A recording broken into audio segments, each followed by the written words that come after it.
Good afternoon, everyone. How was the lunch? It was great. Yeah, I enjoyed the salads. So the rest I didn't touch, and maybe that's why my presentation is full of salads. Okay, thank you very much. I am honored to be part of your presenters and organizers for this event.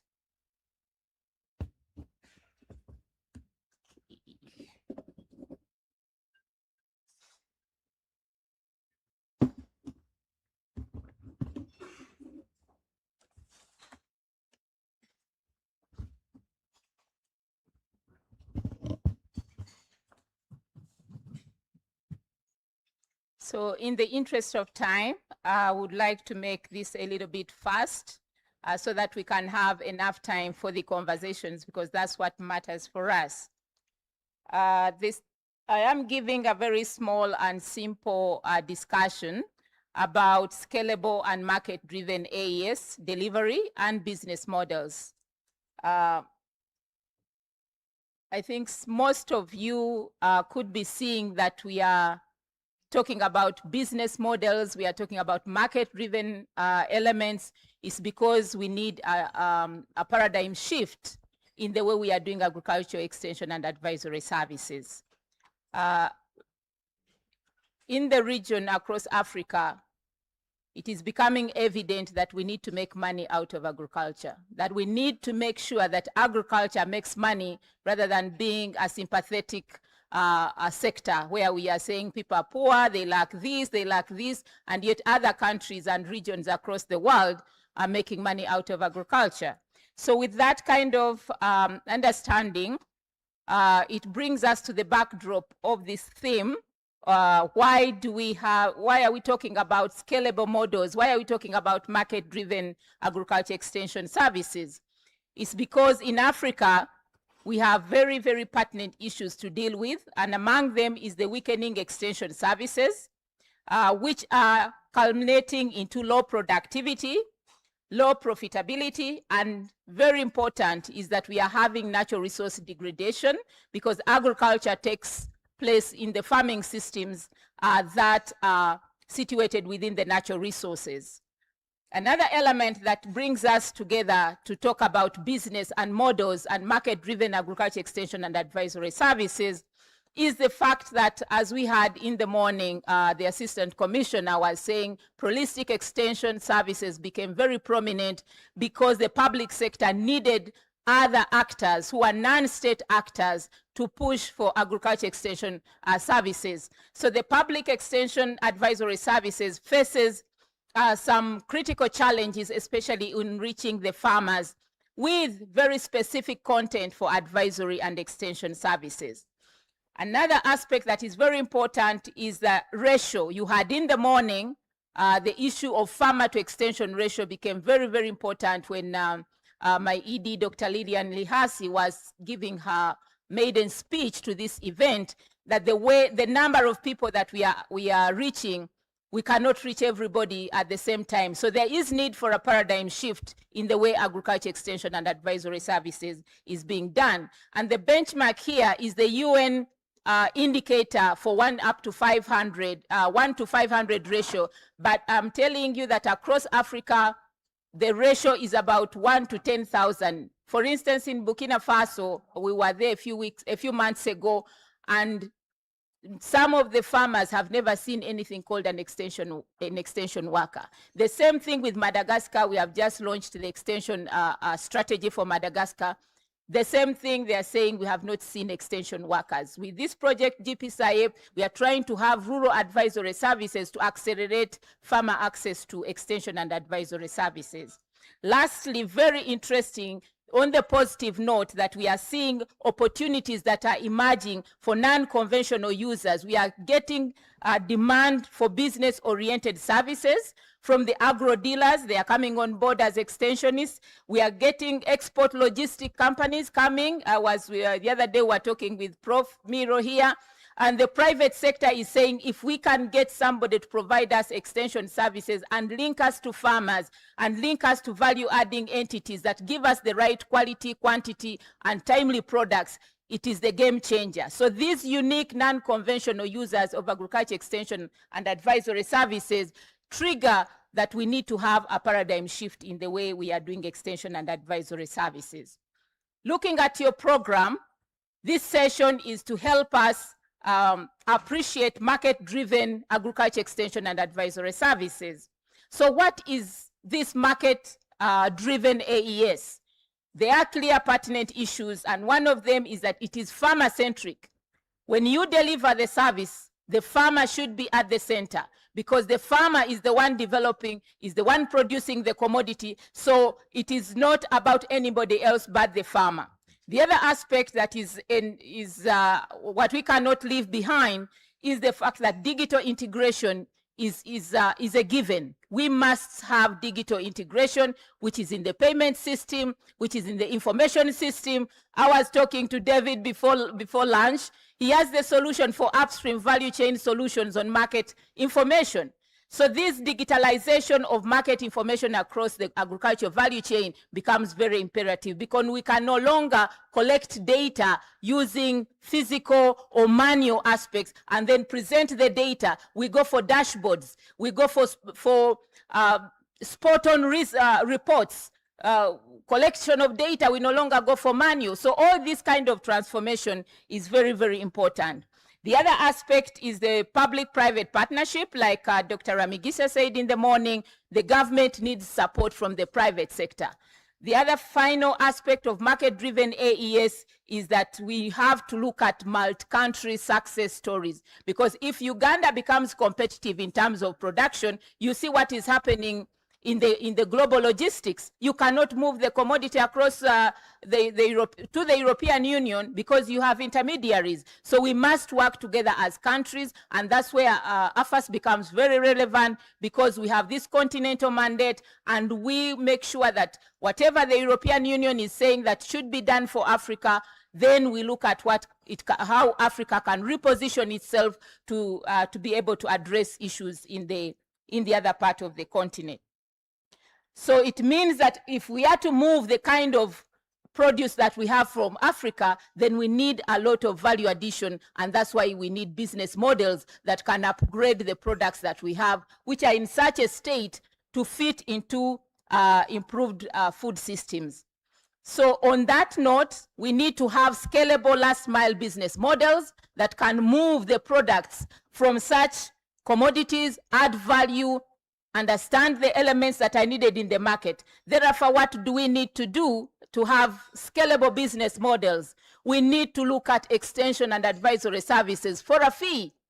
It's no longer charity, but it is business. So extension is business, it's not charity, it's not a given, and we need to treat it in terms of revenue streaming. The other aspect in terms of the business models is we need to have subscriptions. I was talking to my colleague here, and she told me, yes, I had to come because I paid for myself because of the value of the event. So if an extension professional can pay for an event like this one, then why can't we pay to get the value for the farmers to be able to get their products onto the global market?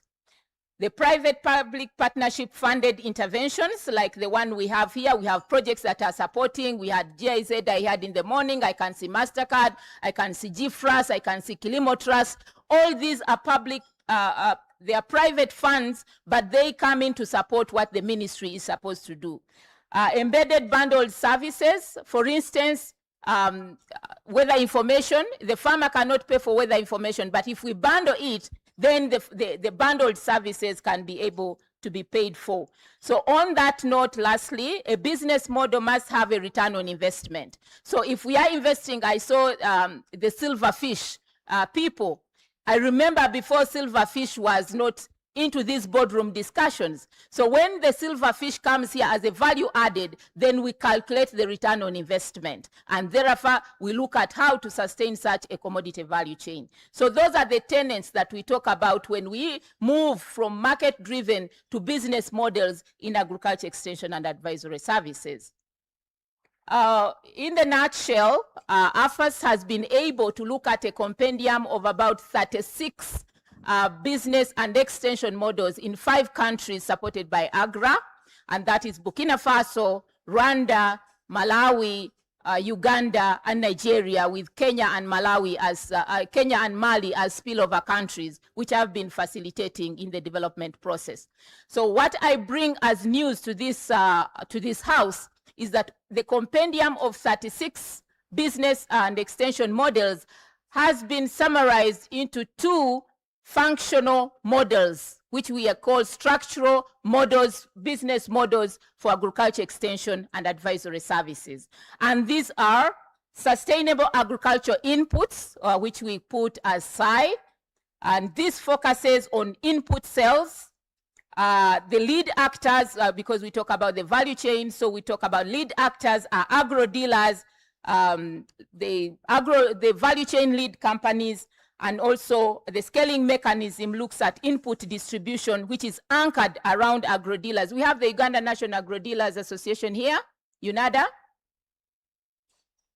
UNADA, you here? Okay, so yeah, okay, so UNADA is here. So the new paradigm shift in agriculture extension puts agro dealers at the center. So the UNADA is working with the Malawi National Agriculture Agri Inputs, plus the Burkina Faso agro dealers, Nigeria. So very soon, UNADA will be linked to these continental national agro dealers so that we can quickly understand how agro dealership in the input sales becomes central. The other aspect is the bundled agriculture advisory services, which we call the BIS. And this one is where you have people like payment systems, information, weather information, market information, bundled with another element so that we extend to the farmer. And so some of those is what you can see, that digitalization is important. We have the youth getting, and some of these youth are here in the podium. These are some of the youth that I mentored on extension services, reconfiguring extension so that it's not business as usual. A case in Rwanda, the detail, I put it here so that you can be able to, if you get access to the presentation.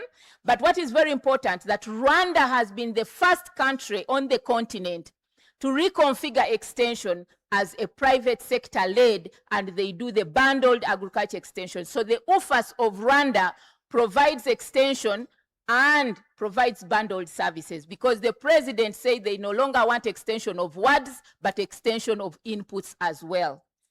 So with that, some other country spaces. So the lesson that we learned lastly is that scaling market-driven agriculture extension and business models, the critical success factors is to have a user value proposition, like the one we have for UFAS. The value proposition for UFAS, this is the new one. I think we worked on it very recently. So using that example, you can see UFAS is a professional organization that offers farmer-centric agriculture solution. So we are going to shift from words to solution, like how ROPAS is.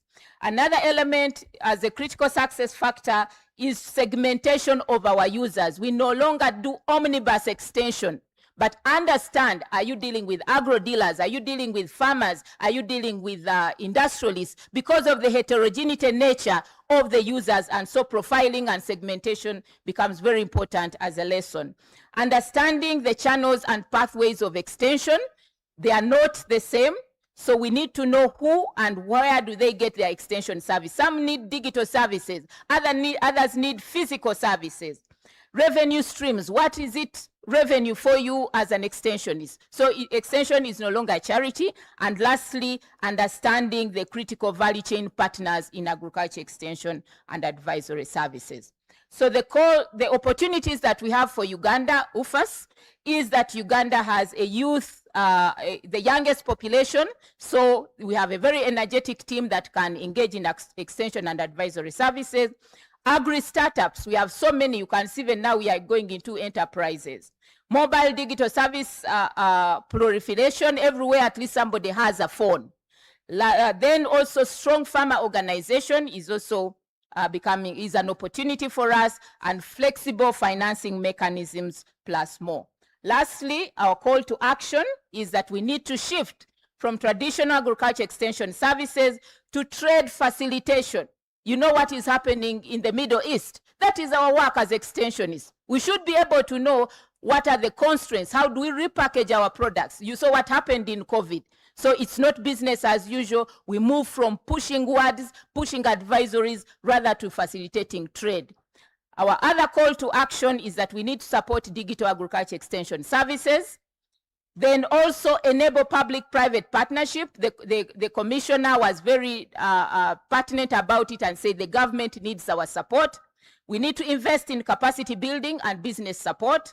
And lastly, on our call to action, we need to strengthen data systems for evidence-based AEAS, and that is what UFAS is looking for, evidence-based policy and practice. So with that, I thank you very much for giving me your attention, and I submit from here.